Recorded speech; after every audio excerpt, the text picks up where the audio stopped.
We're rolling. So, ano po tayo nagkaroon ng bagong interview mga paa? Nandito po tayo sa eskwelahan namin sa Valenzuela City School of Art and Science. Ako mayaman. Ano tayo na?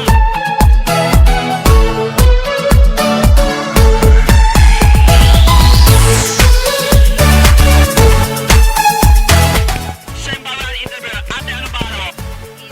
Ina daw, Ina. So, siya si Ate Ina. Ate Ina, sagot niyo ba yung tanong namin Pastok lang to. Ano paborito mong breakfast? Hotdog? O itlog? Itlog! Hilaga malasado. Malasado! Ibig sabihin nyo may kata sa loob, okay? Kaya po, Ate Ina, saan po? Kuya, interview na namin dito. Sige na ba pangalan nyo po?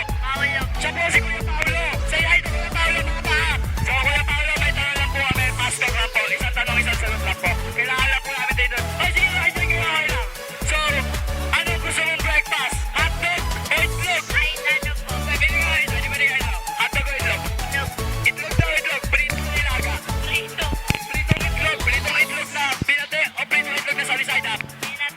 Pinate. So, gusto ni Kuya Paolo lang itlog na pinrito at pinate. Okay? Check.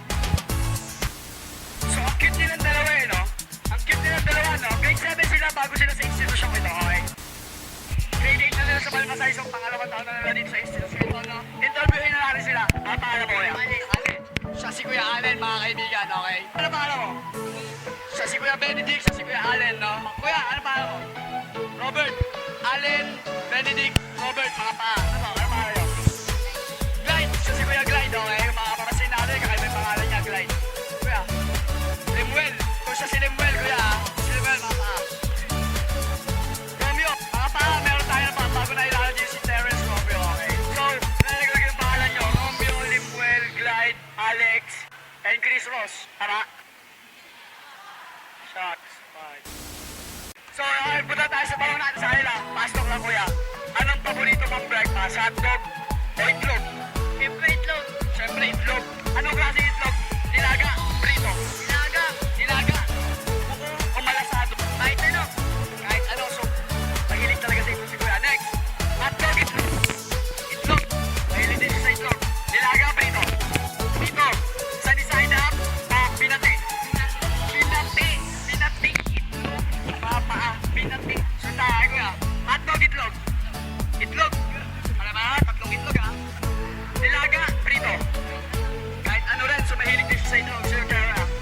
Nilagang itlog o pinritong hotdog? Kahit ano, siya.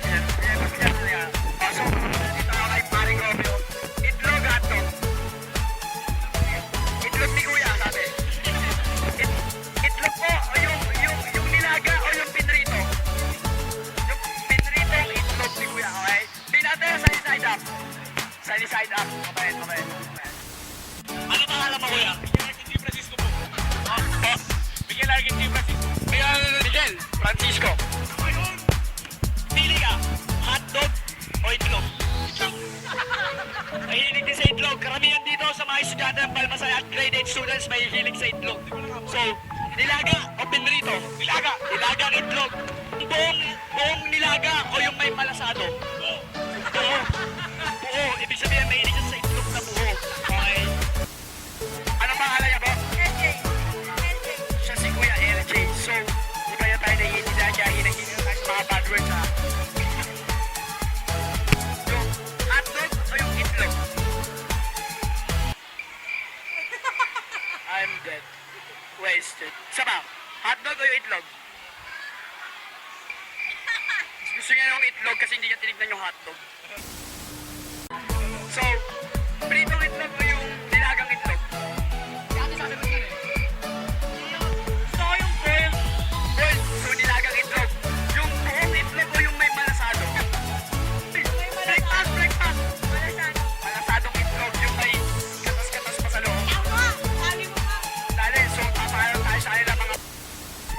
So, what's up mga paa? Grabe yung pagod ko doon. Grabe ba yung pagod mo doon? Opo. Napagod siya pero wala siyang ginawa. Ako yung napagod ng mga pa.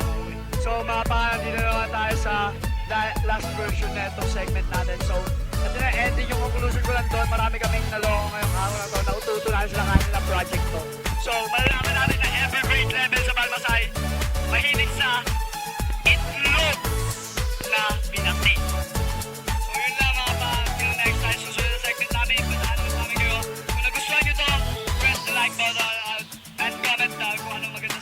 fast news video